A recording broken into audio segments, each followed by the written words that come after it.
Hello students, तो बच्चों last class के अंदर जो मेटल्स और नॉन मेटल की अपन बात कर रहे थे तो वो सब बात क्लियर हुई आपको। मेटल और नॉन मेटल के ऊपर पहले अपन जाने से पहले क्या अपन क्लियर कर रहे थे कि एटम कैसा होता है, एटम के बाहर कैसे इलेक्ट्रॉन्स रिवॉल्व करते हैं, वो जो बेसिक नॉलेज था वो आपको होना चाहिए। अपने पास बच्चों एक जैसे मान लो एलिमेंट्स है, तो एलिमेंट्स को अपन कहाँ रखेंगे भाई, तो एलिमेंट्स को रखने के लिए अपने पास एक टेबल है ना। उस टेबल को अपन क्या बोलते हैं, पीरियोडिक टेबल बोलते हैं। उस पीरियोडिक टेबल में एलिमेंट्स को इतने परफेक्ट या फिर ऐसे बोलो इतने सिस्टमेटिक रखे गए हैं वहाँ पे कि उनकी प्रॉपर्टीज़ जो है ना वो रिपीट होती रहती है। तो एटम के अंदर मैंने आपको क्या बताया कि इन सेंटर क्या होता है, प्रोटॉन और न्यूट्रॉन होता है। उसके जो अराउंड जो सर्कुलर पाथ्स होते हैं उनमें कौन घूमता रहता है, उनमें इलेक्ट्रॉन्स घूमते रहते हैं। क्लियर है ये बात? इतनी बातें आपको क्लियर हुई या नहीं हुई? ओके।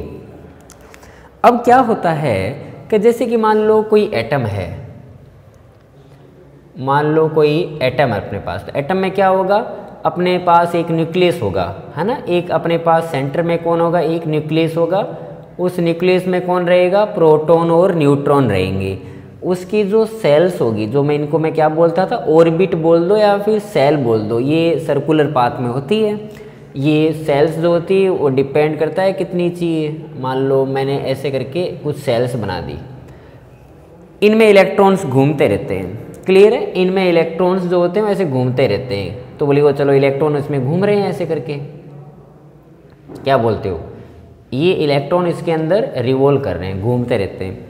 अब कई एटम ऐसे होते हैं जो इलेक्ट्रॉनों को ना लॉस कर देते हैं। जैसे कि मान लो इसमें से आपको अगर इलेक्ट्रॉन है ना निकालना है, मान लो ये this one is outer cell, ये जो सबसे लास्ट वाली होगी उसको मैं क्या बोलूँगा, आउटर सेल है, ये सबसे लास्ट वन है ना। अगर मान लो आपने इनमें से कोई एक इलेक्ट्रॉन को ऐसे बाहर निकाल दिया मान लो, तो जब बाहर निकालेंगे तो ये अपने आप तो बाहर आएगा नहीं, है ना। आपको एनर्जी देनी पड़ेगी। आपको क्या बोलेंगे भाई, एनर्जी दे दो। तो जैसे ही आप इसको एनर्जी प्रोवाइड करोगे, if you give the energy to that electron, definitely electron क्या करेगा, उसको एक्साइट कर देगा और वो बाहर आ जाएगा।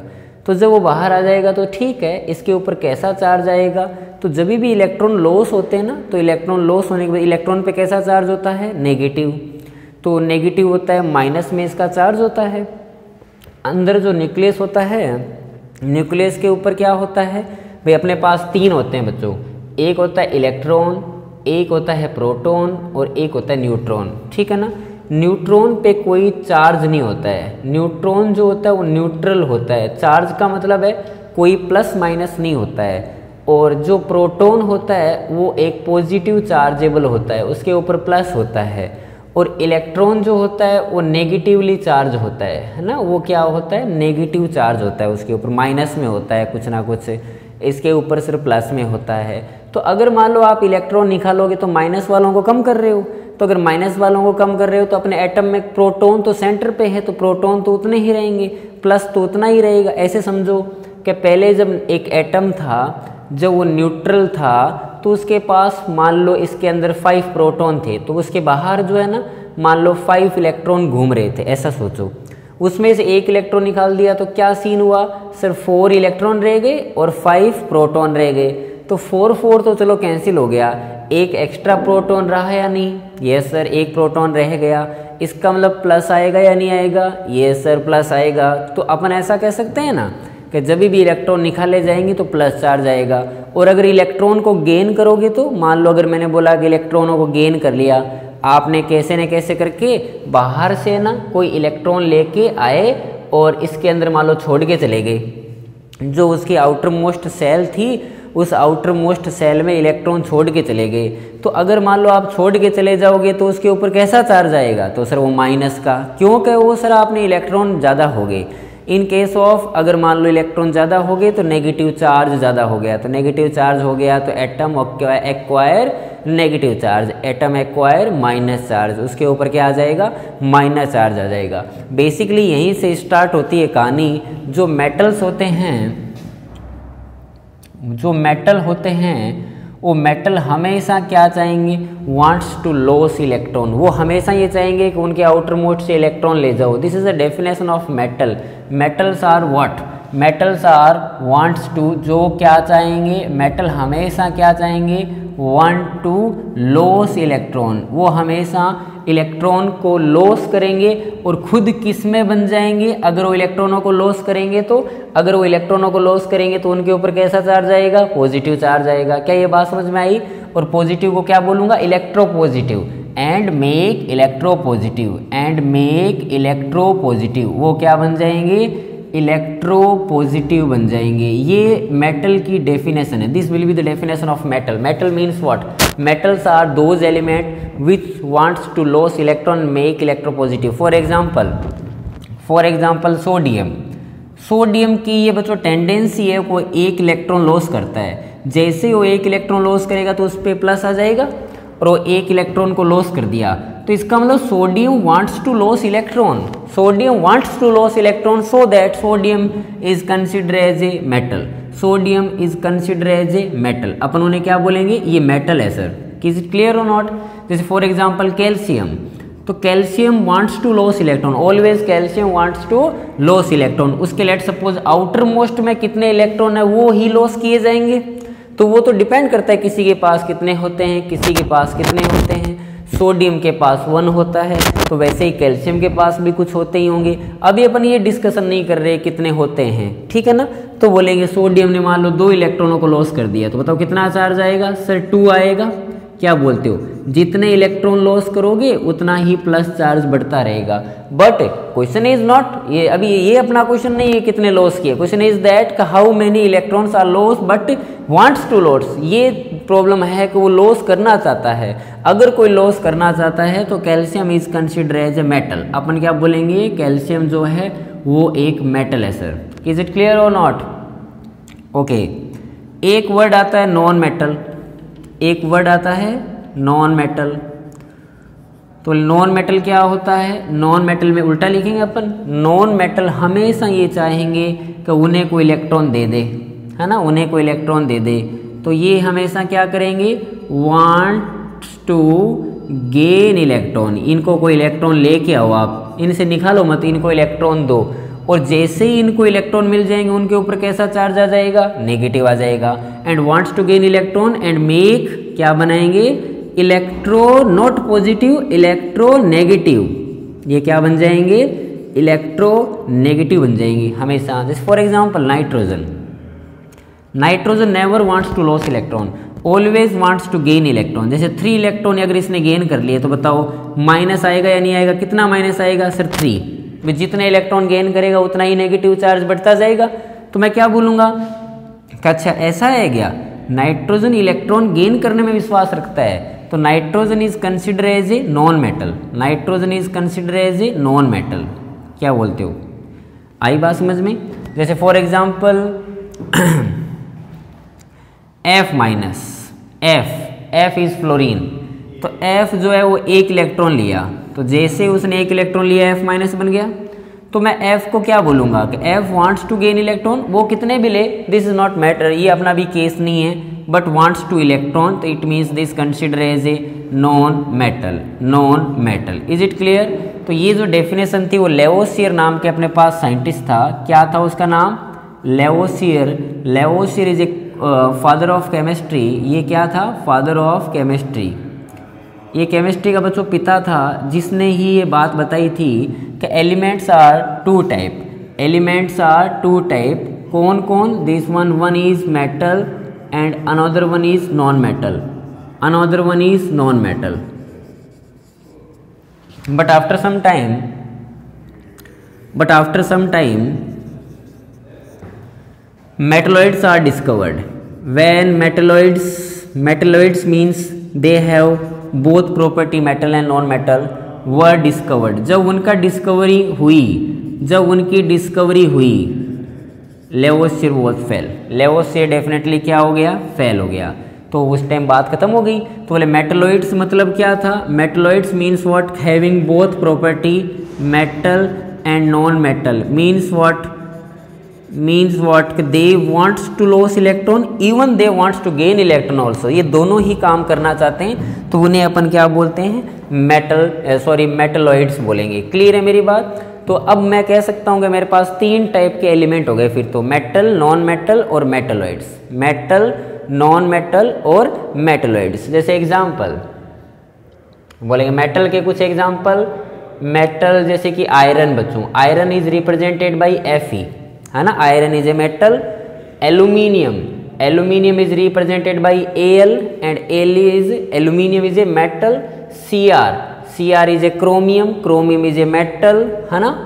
Sn is a metal. Tin, इस टाइप से अपन बोल सकते हैं कि these are metal and wants to always loss electron, ये हमेशा इलेक्ट्रॉनों को लॉस करना पसंद करते हैं और पॉजिटिव चार्ज बनना पसंद करते हैं, इलेक्ट्रो पॉजिटिव बनने की ट्राई करते हैं। बोलेंगे नॉन मेटल के कुछ एग्जांपल्स, नॉन मेटल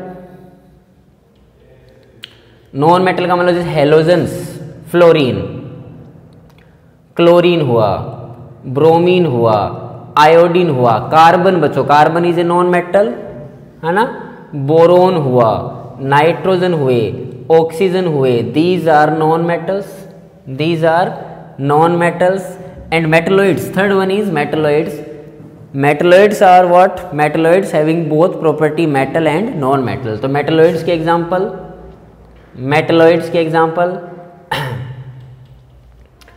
बोलेंगे मेटलॉइड्स हैविंग बोथ प्रॉपर्टी। कुछ सेमीकंडक्टर्स में बच्चों यूज आते हैं मेटलॉइड्स, जैसे आर्सेनिक हुआ, है ना, आर्सेनिक पूरा नाम उसको Ar जो है AS लिख दिया मैंने, दिस वन इज आर्सेनिक, है ना। Si सिलिकॉन, जर्मेनियम, इस टाइप से, है ना। तो पूरे आप नाम लिख सकते हो, अभी आप 8th में हो, आपको ये पता नहीं है कि इनके सिंबल से आप आइडेंटिफाई कर लो, ऐसा आप कर नहीं सकते, तो मैं आपको नाम बता दूं इनके। F is iron, aluminium, this one is chromium, this one is tin, इसे मैं क्या बोलूँगा, टिन है ये सर। जैसे ये कौन है, F का नाम क्या होगा, फ्लोरीन, Cl का नाम होगा क्लोरीन, Br का नाम होगा ब्रोमीन, I का नाम होगा आयोडीन, C का नाम है कार्बन, B का नाम है बोरोन, N का नाम है नाइट्रोजन और O का नाम है ऑक्सीजन। क्लियर है। As का नाम है आर्सेनिक, Si का नाम है सिलिकॉन, Ge का नाम है जर्मेनियम, क्या नाम है, जर्मेनियम। तो कुछ अपन को याद होने चाहिए, ज़्यादा नहीं तो एटलीस्ट 20 तक होने चाहिए, ज़्यादा तो नहीं।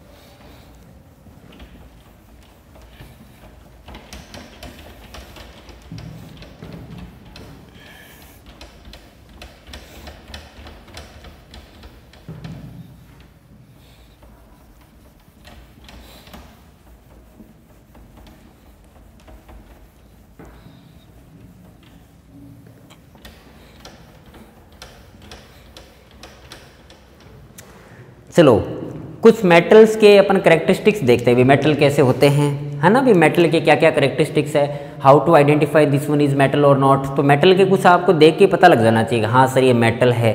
तो मेटल के कुछ प्रॉपर्टीज होती है अपनी। तो नेक्स्ट अपन क्या लिखेंगे, characteristics of metal, characteristic of metals, metal के कुछ characteristics.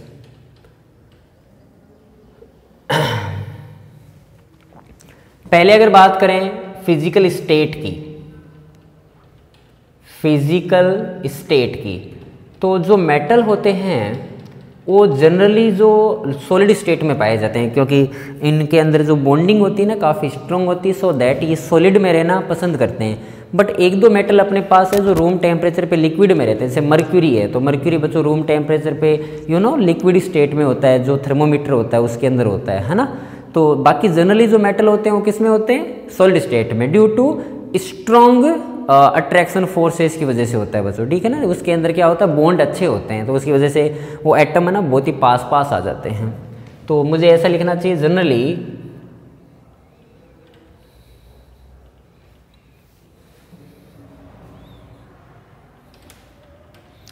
metals are in found in लिख लो, चलो found in solid state at room temperature,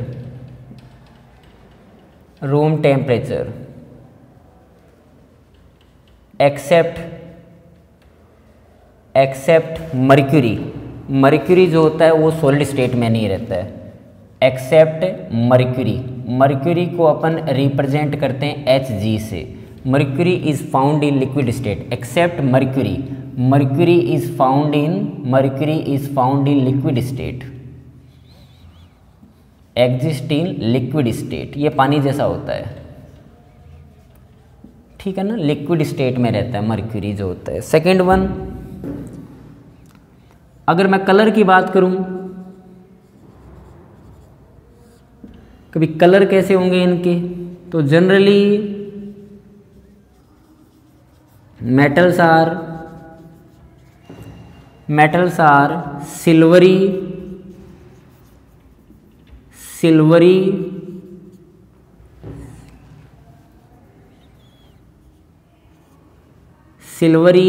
grey colour के होते हैं ये,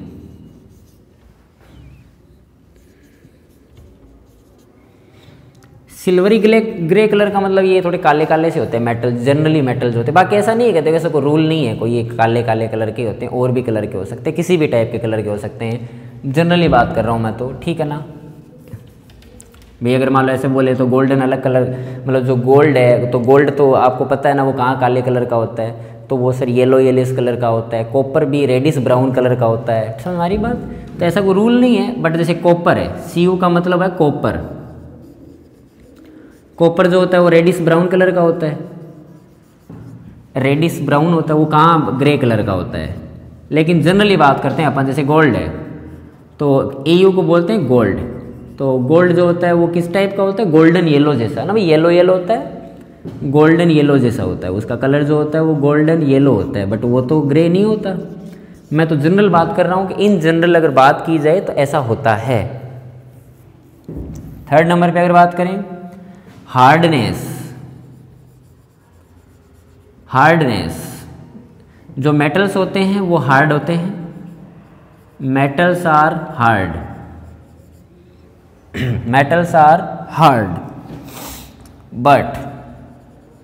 but some metals are soft in nature, कुछ मेटल ऐसे भी होते हैं जो थोड़े सॉफ्ट होते हैं, जैसे एल्कली मेटल्स है ना, फॉर एग्जाम्पल सोडियम, पोटेशियम, ये जो सोडियम होते हैं, पोटेशियम होते हैं, है ना, इवन रुबिडियम की भी बात कर सकते हैं, Rb का मतलब होता है रुबिडियम। इनको बच्चों ये इतने सॉफ्ट होते हैं कि ये जैसे ऐसे मान लो कैंडल में जो मोम होते हैं ना उसके जैसे से होते हैं, ये वैक्स जैसे होते हैं, है ना। अगर ये वैक्स जैसे होते हैं तो इसका मतलब उन्हें नाइफ से काटा जा सकता है, चाकू से काट लो, चाहे सोडियम को आप ऐसा है कि नाइफ से ज़्यादा काट लो चलेगा, इतने हार्ड होते नहीं है, सॉफ्ट टाइप के होते हैं ये। तो सोडियम हुआ, पोटेशियम हुआ, they can be cut by knife, आप इसको चाकू से भी काट सकते हो, इतने सॉफ्ट टाइप के होते हैं ये, है ना। तो हर कोई हार्ड हो ऐसा कोई ज़रूरी नहीं है, बाकी जनरली आपको पता है बच्चों मेटल जो होता है हार्ड होता है, कॉपर हुआ, आयरन हुआ, ये जनरली बात करते हैं अपन, तो ये जनरली क्या होते हैं, ये हार्ड होते हैं। और फोर्थ नंबर पे अगर मैं लिखना चाहूँ तो और इसकी क्या प्रॉपर्टीज़ लिख सकते हो, बोलेंगे डक्टाइल इन नेचर, डक्टाइल जो होते हैं ना वो डक्टाइल नेचर के होते हैं। डक्टाइल मतलब क्या समझते हो, डक्टाइल का मतलब खींच सकते हो ऐसे पकड़ के, ठीक है ना। तो ऐसा मैं बोल सकता हूँ कि they can be drawn in wire, आप इसको खींच के ऐसे वायर में कन्वर्ट कर लो चलेगा। जैसे कॉपर नहीं होता तो अपन बोलेंगे भाई metals are ductile in nature because why कि उनको खींच लो पकड़ के और उनकी आप वायर बना लो चलेगा, वो खींचे जाएंगे, वो टूटेंगे नहीं, तो उनके डक्टिसिटी होती है, उनमें डक्टाइल होता है, वो डक्टाइल नेचर के होते हैं। अगर मैं ऐसा बोलूँ कि ये मेलिएबल नेचर के भी होते हैं, तो मेलिएबल क्या होते हैं, malleable means what, malleable in nature मतलब, मेलिएबल नेचर का मतलब है कि आप उन पे अगर मान लो हैमर लगाते हो, है ना, हैमर से उनको अगर आप पीटते हो तो वो डेफिनेटली थिन शीट में कन्वर्ट हो जाएंगे, लेकिन ऐसा नहीं कि वो बिखर जाएंगे। उनकी बॉन्डिंग डेफिनेटली स्ट्रॉन्ग है, बट वो नेचर उनका मेलिएबल है। आप उन्हें पीटते जाओ तो आपके पास शीट तैयार हो जाए। आयरन नहीं होता, आयरन की अपन मान लो कोई गेट वगैरह बनाते हैं तो उसे पीटते हैं तो वो मेलिएबल नेचर के होने के कारण फैलते रहते हैं, स्प्रेड होते रहते हैं इनटू थिन शीट, है ना। तो अपन ऐसे बोल सकते हैं व्हेन दे आर हैमर्ड, जब उनके ऊपर हैमरिंग की जाती है, hammered, they convert into thin sheet. इसका मतलब उनका नेचर कैसा है, मेलिएबल नेचर का, वो मेलिएबल नेचर के होते हैं, ऐसा वो बोलना चाहता है आपसे। क्लियर है ये बात। तो इस टाइप से कुछ उनकी प्रॉपर्टीज़ पढ़ी अपने के। मेटल्स जो होते हैं वो सब डक्टाइल नेचर के होते हैं, मेलिएबल नेचर के होते हैं, हार्ड होते हैं। जनरली उनका कलर जो होता है वो सिल्वरी वाइट कलर का होता है, या सिल्वरी ग्रे कलर का होता है। बट जनरली ऐसा होता है, लेकिन हमेशा ऐसा नहीं होता है। अगर मैं फिजिकली स्टेट की बात करूं तो जनरली सॉलिड स्टेट में रहते हैं, बट एक दो मेटल अपने पास ऐसे भी, उनमें से एक मर्क्यूरी है जो रूम टेम्परेचर पे लिक्विड स्टेट में रहना पसंद करता है। ठीक है ना। तो this is all about metal. बाकी अपन प्रोसीड करेंगे नेक्स्ट लेक्चर के अंदर कि मेटल के बारे में और क्या बातें मैं आपको बता पाऊँगा। क्लियर है।